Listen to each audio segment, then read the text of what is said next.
Hello everyone, so welcome back to my YouTube channel science की पाठशाला with प्रिया। तो कैसे हैं आप सब? आई होप आप सब बहुत अच्छे होंगे। तो जैसा कि आप सबको पता होगा कि अभी हम क्लास 9th का ये 6th वाला चैप्टर हमने शुरू कर दिया है ऑलरेडी। आई थिंक 2 या 3 पार्ट मैंने इसके डाल दिए हैं, ठीक है। तो ये हमने कर लिया। प्लांट टिश्यू हमने शुरू किया था जिसमें हमने परमानेंट टिश्यू और सिंपल परमानेंट टिश्यू के बारे में पढ़ा था। उसके बाद हमें आज यहाँ से शुरू करना था, इस एक्टिविटी से हमें शुरू करना था, ठीक है। तो एक प्लांट है रोइयो का, उसके आपको फ्रेश लीफ लेनी है। Stretch and break it by applying pressure. उसके बाद जब आप उसको तोड़ रहे हैं, keep it stretch gently so that जो कुछ पील है या जो स्किन है वो उस कट से बाहर निकले। Remove this peel and put it in a petri dish में उसको रखें पानी के साथ। फिर कुछ ड्रॉप ऑफ सैफ्रनिन डाल के कुछ टाइम वेट करके फिर उसको स्लाइड पे ट्रांसफ़र कर दें और उसके ऊपर कवर स्लिप लगा के आप ऑब्जर्व करें, ठीक है। तो अब सबसे पहले जब आप ऑब्जर्व करेंगे ना, तो आउटर मोस्ट लेयर होती है जिसको हम क्या बोलते हैं, सेल की आउटर मोस्ट लेयर, जिसे हम एपिडर्मिस बोलते हैं, ठीक है। अब यहाँ पे जो एपिडर्मिस होती है वो यूजुअली आपका सिंगल लेयर ऑफ सेल से बनी हुई होती है। कुछ प्लांट्स में जो आपके बहुत सूखे इलाकों में रहते हैं, बहुत ड्राई हैबिटेट में रहते हैं, वहाँ पे हो सकता है कि एपिडर्मिस आपकी मोटी हो, थिक हो, क्योंकि पानी के अगेंस्ट प्रोटेक्शन करना है कि पानी का लॉस ना हो, क्योंकि ऑलरेडी वो बहुत ज़्यादा ड्राई हैबिटेट में, सूखे उसमें रह रहे हैं जहाँ पानी की पहले से ही कमी है। तो इसीलिए प्रोटेक्शन करना है कि पानी का लॉस ना हो, उसलिए ऐसी जगहों पे एपिडर्मिस कैसी हो सकती है, थिक हो सकती है। अब जो एंटायर सरफेस होता है प्लांट का, उसमें आउटर कवरिंग एपिडर्मिस होती है। ये बेसिकली क्या करती है, जितना भी पार्ट होता है प्लांट का उसको प्रोटेक्ट करने का काम करती है।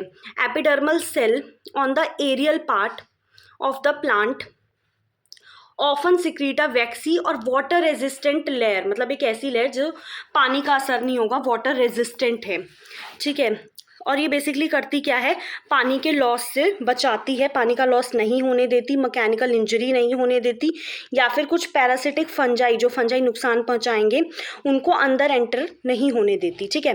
अब यहाँ पे आपको ये गार्ड सेल्स दिख रहे होंगे, ठीक है, प्रॉपरली यहाँ पे दिखाया हुआ है गार्ड सेल्स। अब इसमें यहाँ पे फिर आपको गार्ड सेल्स हैं, उनके बीच में जो ये पोर है, ये स्टोमा, और बीच में आपका स्टोमेटा है, और अगल बगल एपिडर्मल सेल हैं।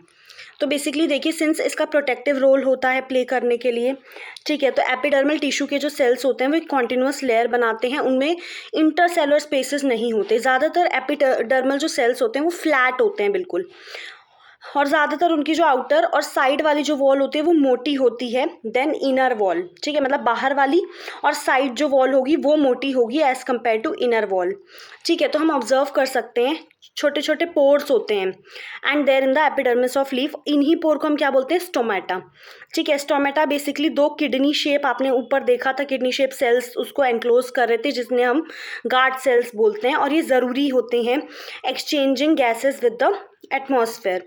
अब ट्रांसपिरेशन क्या होता है, बेसिकली पानी का लॉस वाटर वेपर की फॉर्म में, अगर पानी उड़ता है, उसकी कमी होती है, उसका लॉस होता है, तो उसको हम ट्रांसपिरेशन बोलते हैं, जो स्टोमेटा के थ्रू होता है, ठीक है।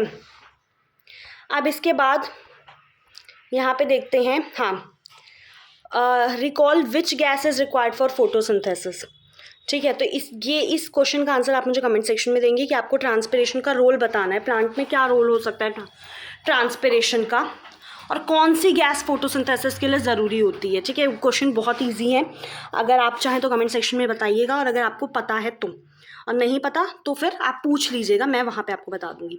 अब जो एपिडर्मल सेल्स होते हैं, जैसे रूट्स के जो एपिडर्मल सेल होंगे जिनका फंक्शन होता है पानी को एब्जॉर्ब करना, उसमें कॉमनली लंबे लंबे हेयर लाइक पार्ट्स होते हैं जो बेसिकली क्या करते हैं, एब्जॉर्ब करने के लिए सरफेस एरिया को बढ़ा देते हैं, ठीक है। तो कुछ प्लांट्स में क्या होता है, जैसे आपके डेजर्ट प्लांट्स होते हैं, उसमें जो एपिडर्मिस होता है उसमें मोटी कोटिंग होती है क्यूटिन की, ठीक है। इस नाम को याद रखिएगा कि थिक वैक्सी कोटिंग होती है किसकी, क्यूटिन की। क्यूटिन बेसिकली एक ऐसा केमिकल सब्सटेंस है जो वाटर प्रूफ क्वालिटी के साथ है ऑन इट्स आउटर सरफेस, ठीक है।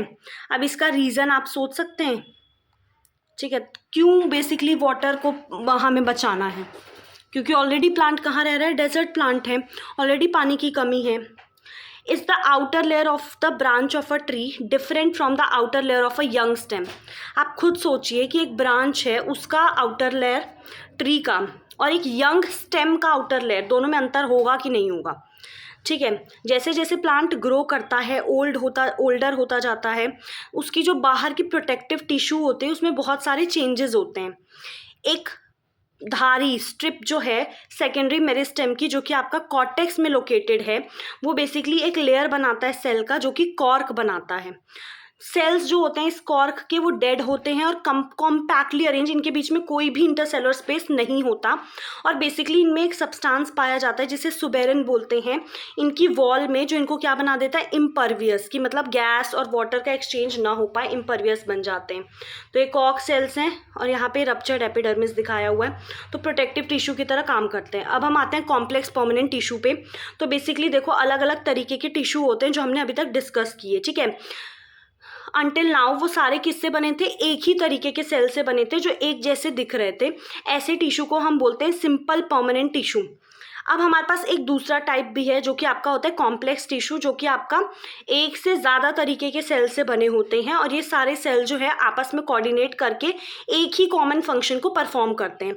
अब जैसे जाइलम फ्लोएम जो है वो आपके क्या है, कॉम्प्लेक्स टिश्यू में आते हैं और ये बेसिकली क्या होते हैं, दोनों ही कंडक्टिंग टिश्यू होते हैं और इनमें वस्कुलर बंडल होता है, ठीक है। अब जो वस्कुलर टिश्यू हैं इनमें आपका एक फीचर होता है, एक डिस्टिंक्टिव फीचर होता है कॉम्प्लेक्स प्लांट्स का, जिसकी वजह से इनका जो सर्वाइवल है टेरेस्ट्रियल इन्वायरमेंट में वो पॉसिबल हो पाया है, ठीक है।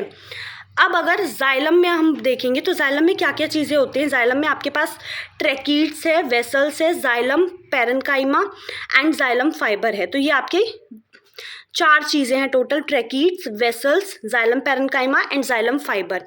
अब जो ये ट्रैकीड्स और वेसल्स हैं इनमें आपको ध्यान क्या रखना है कि जो ट्रैकीड्स और वेसल्स हैं इनमें थिक वॉल्स होती हैं। Many are dead when mature, लेकिन बहुत से मर जाते हैं जब वो मैच्योर होते हैं। ट्रैकीड्स और वेसल्स जो होते हैं ये ट्यूबुलर स्ट्रक्चर्स होते हैं और ये बेसिकली क्या करते हैं, पानी और मिनरल को वर्टिकली ट्रांसफ़र करते हैं, ठीक है। जैसे प्लांट है तो यहाँ ऊपर की तरफ क्या करेंगे, ट्रांसफ़र करेंगे। अब जो पैरेन्काइमा होता है वो खाने को स्टोर करता है और जो जाइलम फाइबर्स होते हैं वो फंक्शन में सपोर्टिव होते हैं। अब फ्लोएम किससे बना होता है, 5 तरीके के सेल से बना होता है फ्लोएम। एक है sieve cell, sieve tube, companion cell, phloem fibre and phloem parenchyma. अब जो सीवी ट्यूब होता है इसमें वो ट्यूबुलर सेल्स होते हैं जिसके छिद्र होते हैं, जिसकी जो दीवार है, वॉल है, उसमें परफोरेटेड है, छेद छेद से होते हैं। अब जो फ्लोएम है वो खाने को ट्रांसफ़र करता है लीफ से बाकी दूसरे पार्ट्स में, एक्सेप्ट फ्लोएम फाइबर को छोड़ के बाकी सारे सेल्स आपके कैसे होते हैं, लिविंग सेल। तो आपको फ्लोएम में याद रखना है कि फ्लोएम फाइबर्स जो हैं वो आपके डेड सेल हैं, बाकी जो भी हैं वो सब क्या हैं, लिविंग सेल्स हैं, ठीक है। अब यहाँ पे स्ट्रक्चर दिया, ये आपको ट्रैकीड्स दिख रहे हैं, ये वेसल्स है, ये जाइलम पैरेन्काइमा है और ये आपको सेक्शन ऑफ फ्लोएम दिख रहा है, ठीक है। तो अब यहाँ पे आपका जो एनिमल टिश्यू है ये हम नेक्स्ट क्लास में लेंगे इसको, ठीक है। सो तब तक आई होप आपको चीज़ें समझ में आई होंगी। इन क्वेश्चन का आंसर देने की कोशिश कीजिएगा कमेंट सेक्शन में, एंड वीडियो पसंद आती है तो प्लीज़ चैनल को सब्सक्राइब कीजिए। Thank you so much.